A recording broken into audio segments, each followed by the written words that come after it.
Hello, and welcome to another exciting episode of Inventor's Quick Tips.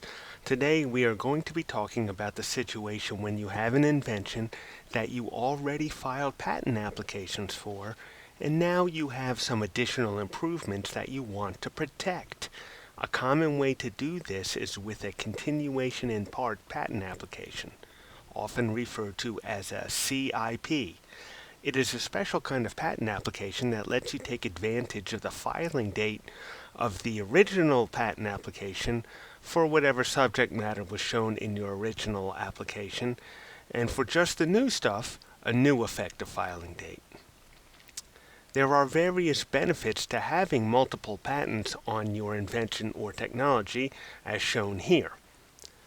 Now, this is a follow-up to a previous episode of Inventor's Quick Tips that focused on continuation-in-part applications. So if you are not familiar with CIP applications or need a refresher, I suggest you watch that video first and then come back to this one. I will put a link to that episode in the description below, as it may be helpful for understanding what we will be discussing here. So let's use an example timeline to illustrate the concepts.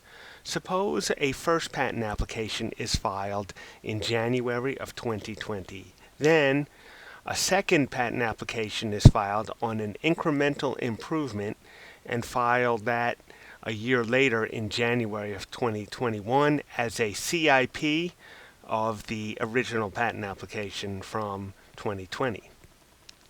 Now let's say that the first patent application issues as a patent 3 years later, in January of 2023, and the second patent application, filed as a CIP, issues as a patent in January of 2024. So with that scenario, let's take a look at a few subtle details. First, if you are going to file a CIP application, it can be good to take a look at the time between the filing of the first application. It can be advantageous to file the CIP before the original patent application publishes and becomes part of the public record. Let's take a look at these two scenarios. On the bottom is the original scenario that we just talked about, and on the top is an alternate scenario. We filed a second patent application later, in December of 2022, which we can do as long as we file the second patent application before the first one issues as a patent. We can file the second application as a CIP. So what's the difference between these two scenarios? We should be mindful of the publication date of the first patent application. When does it become public record? Typically, this is 18 months after its earliest effective filing date. Let's assume for this example that the earliest effective filing date of the first patent application is January of 2020. Then somewhere in June of 2021, the first patent application will publish, meaning it's part of the public record and available on the USPTO website. I have an episode that describes publication in more detail, and we'll put a link to that video in the description. So in the bottom scenario, the second patent application is filed before the first patent application publishes. In the top scenario, the second patent application is filed after the first patent application publishes. So in the top scenario, the first patent application can actually be considered as prior art against the second application and can be used in rejections against the second application. Yes, that is correct. An inventor's previous patents and applications can be used as prior art against their newer inventions, and it happens quite often. Now, the best way to think about this information is that if, say, around May of 2021, you have an idea for an improvement, it may be to my advantage to hurry up and get the second patent application on file before the first one publishes. But, referring back to the top example, let's say we just came up with this improvement idea in October of 2022. Our first application already published, and there isn't anything we can do about that. We still may decide to file the second patent application anyway to try to get protection on the improvement. I should emphasize that just because the first patent application is published doesn't necessarily prevent us from getting a patent to issue on the second patent application. It's just something to be aware of, that if you have the opportunity to prevent that situation, to consider it.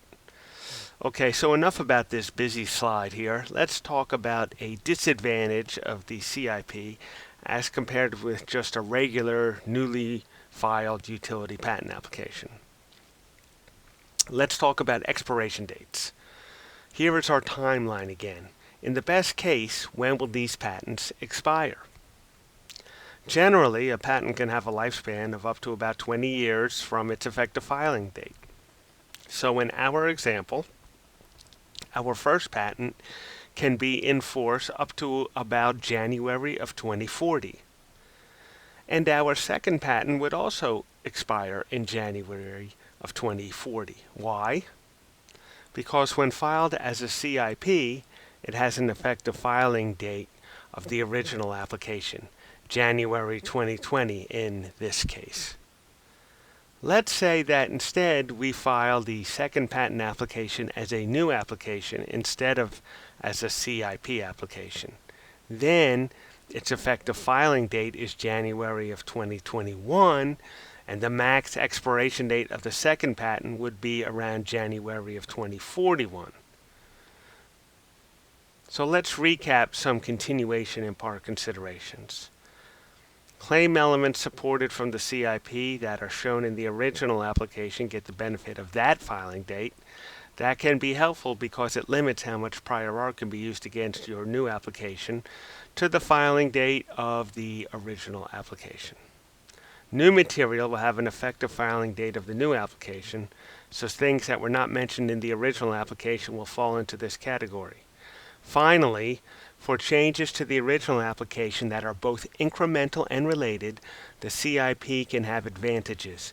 Conversely, if the changes in your new application are either major or not directly related to the original application, then it could make more sense to file a new regular utility application that is not a CIP of the original. Your patent professional should be able to help present strategies for your circumstances, but it is helpful for inventors to have some understanding of this process. So hopefully you found this to be helpful. If so, please share, like, and subscribe, and thanks for watching.